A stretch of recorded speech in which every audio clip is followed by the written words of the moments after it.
Correct. Yes, ma'am. Michael W. Raines, testifying for both bills.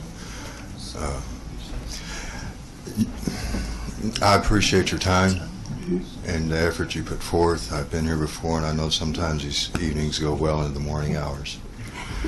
Your efforts are valiant, and I do appreciate it. I'm not going to go into all the medical research that I've read. I'll simply say that 3 top physicians in their fields, a nephrologist, a gastroenterologist, and a neurologist, have all directed me to move from this state so that I could take part in cannabis extracts and the benefits I've received from them. I am terminal. I have a disease called focal segmental glomerular sclerosis. There's no cure. I'm not eligible for transplant. I have a subsequent seizure disorder and a lot of neuropathy. My legs now are swollen huge. I was supposed to go to dialysis this morning, and I forewent it so that I could be here. It'll probably put me in the hospital, but it's worth it.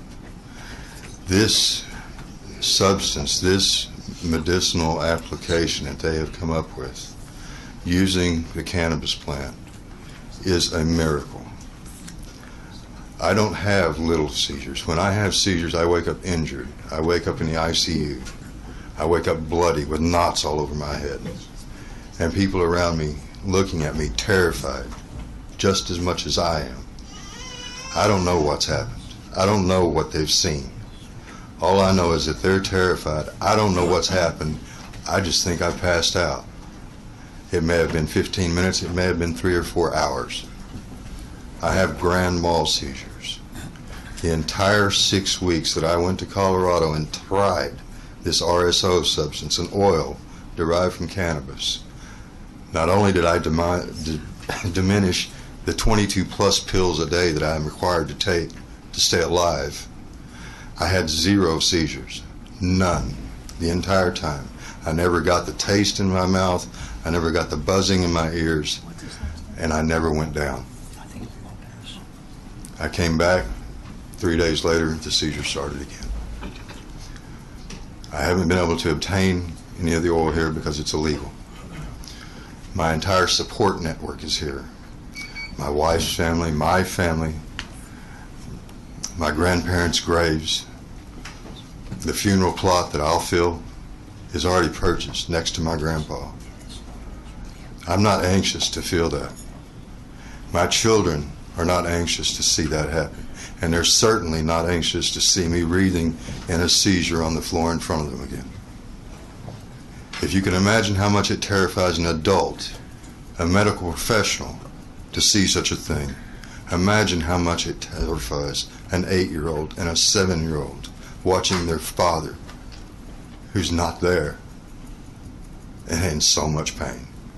I come out of the seizures for days. I feel like I've been worked over with a baseball bat. Every muscle in my body hurts. And it doesn't just go away with a couple of Tylenol.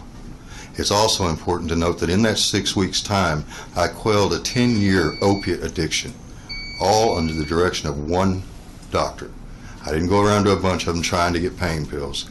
This was the only available option for the pain, for the injuries and traumas that I've endured. Pharmaceutical remedies do not fulfill my needs. This substance works. Whatever it takes, if it takes me putting myself and my health in jeopardy to come down here until I'm blue in the face, I will keep coming back. It is that important for me, and it is more important for my children and their children. And it's important for the other patients at the center. 19 people at the center where I dialyze have died this year.